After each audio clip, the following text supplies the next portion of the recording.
Hello दोस्तों, नमस्कार। आज फिर से आपका मेरे यूट्यूब चैनल हिमाचली वाइब में स्वागत। दोस्तों, आज है गुड फ्राइडे।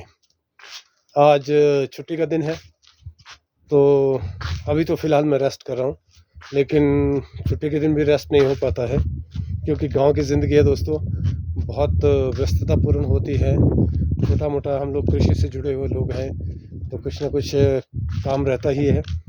आजकल जो काम है दोस्तों, ग्राफ्टिंग का है। थोड़ा बहुत था बगीचों में, हम लोग ग्राफ्टिंग कर रहे थे, तो कुछ मैंने सुबह कर ली है और कुछ मैं शाम को करूँगा। अभी थोड़ी दिन को धूप तपी है, तो मैंने सोचा कि थोड़ा आराम कर लूँ, क्योंकि दोस्तों आराम भी ज़िंदगी में बहुत ज़रूरी है। काम तो करना ही है, लेकिन आज का दिन बहुत वाकई बहुत प्लेजेंट है।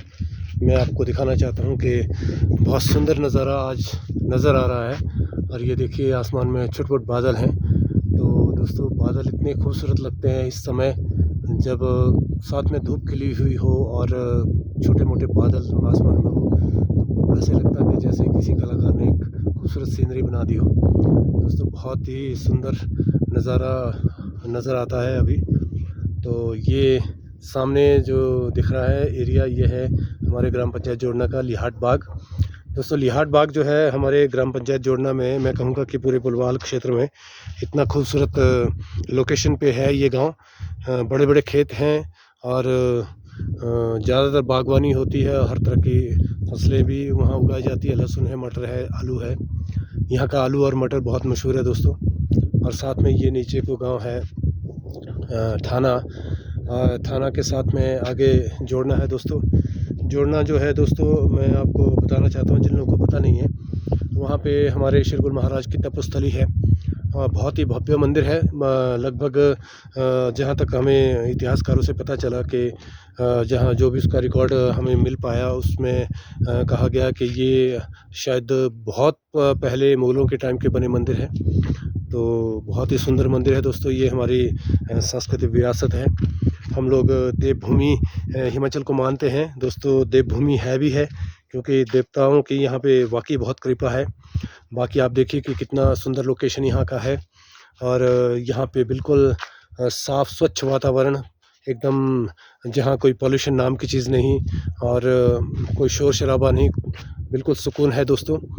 और ज़िंदगी यहाँ की गांव की ऐसी है दोस्तों कि सुकून भरी ज़रूर है, लेकिन व्यस्ततापूर्ण होती है, क्योंकि हम लोग गांव के जितने भी लोग हैं ज़्यादातर कृषि से जुड़े हुए लोग हैं।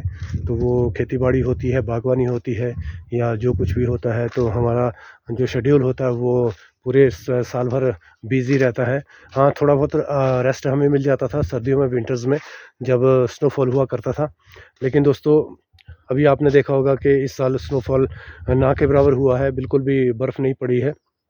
लेकिन पुराने ज़माने में जब हमें याद है, तो यहाँ पे 4 फीट तक की बर्फ़, 5 फीट तक की बर्फ़ पड़ा करती थी, और वो भी विंटर्स में 2, 3, 4, 5 बार पड़ती थी। तो दोस्तों, वो तो कुछ हालात ऐसे हो गए कि मौसम का फ्लक्चुएशन है, तो ये किन कारणों से है, ये ग्लोबल वार्मिंग है शायद, जहाँ तक हमने पढ़ा है, सुना है। पूरी दुनिया में टेम्परेचर जो है वो इंक्रीज़ हो रहा है, बढ़ रहा है। तो ये दोस्तों, पता नहीं है भविष्य में क्या होता है। अगर इस हिसाब से हम सोचें, तो थोड़ा समय के लिए सोचें, तो भविष्य में शायद भयानक परिणाम हमें देखने को मिल सकते हैं। दोस्तों, ग्लोबल वार्मिंग इस पूरी धरती के लिए ख़तरनाक है दोस्तों। ये किसी ख़ास क्षेत्र के लिए नहीं है, ये पूरी दुनिया के लिए घातक है। तो ये तो पर्यावरण की बात है दोस्तों। इस बारे में हम क्या कहें, सबको पता है आपको कि नेचर के साथ जितनी जनसंख्या बढ़ रही है, डिस्टर्बेंस बढ़ी ही रही है, क्योंकि जनसंख्या बढ़ेगी तो लोगों की रिक्वायरमेंट्स बढ़ती है, लोगों की ज़रूरतें बढ़ती हैं। कुछ ज़रूरतें दोस्तों हमें कृषि से प्राप्त होती है, कुछ ज़रूरतें हमें मशीनी युग है, फैक्ट्रियों से प्राप्त होती है। तो फैक्ट्रियां हैं, उसमें आपको पता है पॉल्यूशन क्रिएट करती हैं। और जो हमारी कृषि भी है दोस्तों, वो भी वैसे नहीं रह गई है जैसे ऑर्गेनिक पहले हुआ करती थी। आज फर्टिलाइज़र यूज़ करते हैं, तरह तरह के केमिकल हम स्प्रे में यूज़ करते हैं दोस्तों, जो कि हमारी सेहत के लिए बहुत नुकसानदायक है, अच्छी चीज़ नहीं है। लेकिन क्या करें, कुछ होड़ सी लग गई है ज़्यादा से ज़्यादा अपनी फसल को निकालने की। और बाज़ार में अगर देखा जाए तो कई बार हमने देखा कि वहाँ पे सिर्फ रंग बिकता है दोस्तों, कलर बिकता है, शक्ल बिकती है। लोग कोई ये नहीं देखना चाहते कि इसके अंदर ऑर्गेनिक है या केमिकल है, क्या है।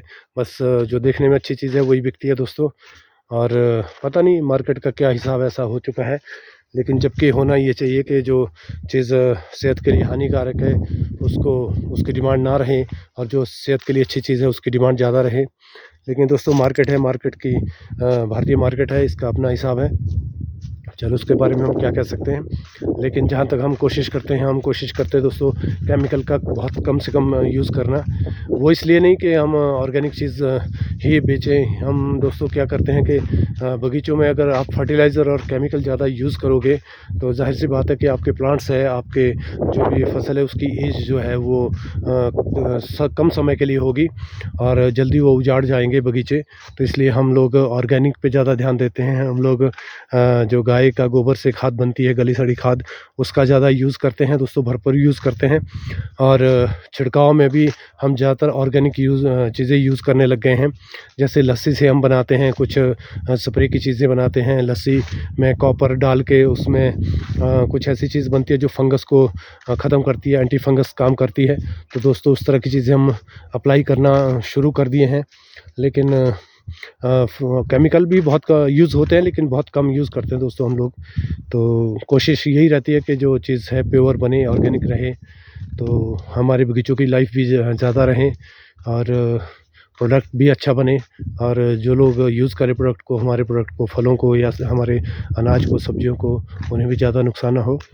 तो दोस्तों ऐसा ही है, ज़िंदगी है गाँव की, बहुत व्यस्ततापूर्ण होती है और बहुत खूबसूरत है। अगर आप देख पा रहे हो तो यहाँ हमारे पास, मैं ये नहीं कहूँगा कि हम लोग बहुत ही अच्छे मेंटेन या अच्छी लाइफस्टाइल में रहते हैं, ऐसा मैं नहीं कहूँगा। लेकिन एक बात ज़रूर है कि जिस चीज़ का मुझे गर्व है कि यहाँ की जो लोकेशन है बहुत खूबसूरत है। मैं नहीं मानता कि ऐसी लोकेशन कहीं और होगी। हो सकता है बहुत सी जगह बहुत सुंदर है दुनिया में, मैं वो नहीं कहूँगा। लेकिन हमारी जगह भी अगर आप देख पाएँ, हमारी कम खूबसूरत नहीं है, बहुत खूबसूरत है। चारों ओर से जंगल है, सबसे बड़ी सुंदरता मैं मानता हूँ जंगल की दोस्तों। जंगल हमारे चारों ओर है, तो जो हमें ऑक्सीजन निरंतर देते रहते हैं और ऑक्सीजन की कमी होने नहीं देते। तो यही दोस्तों सबसे बड़ी खूबसूरती है, क्योंकि जंगल है तो जल है, जल है तो जीवन है, जीवन है तो कल है। दोस्तों जंगल है तो ही कल है। जब तक जंगल ये धरती पे रहेंगे दोस्तों, ये धरती बनी रहेगी। जिस दिन जंगल ख़त्म होते जाएंगे तो समझो कि धरती की उम्र भी हमारी कम होती जाएगी। दोस्तों जंगल बहुत ज़रूरी है हमारे जीवन के लिए, आप सभी को पता है, इसमें बताने वाली कोई बात नहीं है। तो हमें यही गर्व है कि हमारे चारों ओर जंगल है, इसीलिए मुझे लगता है कि ये हमारी जो लोकेशन है बहुत खूबसूरत है इन जंगलों की वजह से।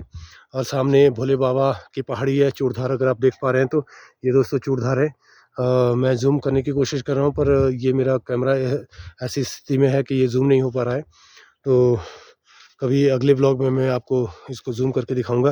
दोस्तों ये मैं इसके बारे में आपको बताना चाहता हूँ। चूड़धार जो है लगभग 12,000 फीट की हाइट पे है, सी लेवल से 12,000 फीट की हाइट है दोस्तों। वहाँ पे अगर आप देख पा रहे हो तो चूड़धार की पहाड़ी, जिन जिन लोगों को पता है उन्हें मालूम है, जो लोग चूड़धार आते हैं या गए हैं, कि चूड़धार में बिल्कुल ऊपर पेड़ नहीं है, क्योंकि शायद 9-10 हज़ार फीट, शायद 10 या 11,000 फीट से ऊपर पेड़ नहीं होते हैं, छोटी मोटी झाड़ियाँ होती है।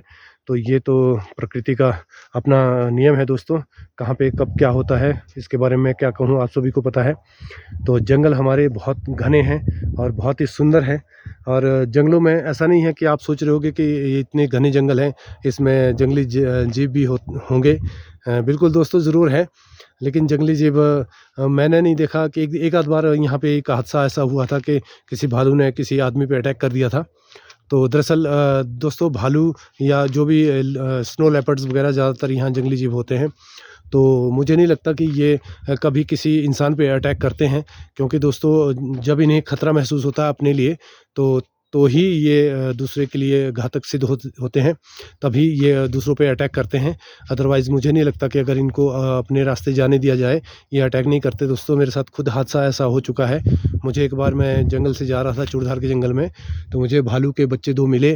तो मैंने देखे, काफ़ी दूर थे, मैं नज़दीक नहीं थे, तो वो मेरे रास्ते में भी नहीं थे, बस मुझे अपने रास्ते से वो दूर नाले में कहीं नज़र आए। तो मुझे लगा कि साथ में जब बच्चे हैं तो माँ भी ज़रूर होगी। तो दोस्तों मैं अपने रास्ते चलता रहा, वो मुझे नहीं मिले, कहीं दिखे नहीं। तो ऐसा नहीं है कोई कोई ये जीव किसी को छेड़े, ये किसी का पीछा नहीं करते। लेकिन दोस्तों मैं आप सभी से ये कहूँगा कि ज़्यादातर अब तो ख़ैर ऐसा नहीं है। पुराने ज़माने में मैंने देखा है कि लोग इन जानवरों का शिकार करना अपनी बहुत बड़ी बहादुरी महसूस किया करते थे कि अगर मैंने भालू मार दिया या शेर मार दिया तो मैं बहुत बड़ा बहादुर हो गया। मैं इतना बड़ा शिकारी हूँ कि मैंने शेर या भालू को मार दिया।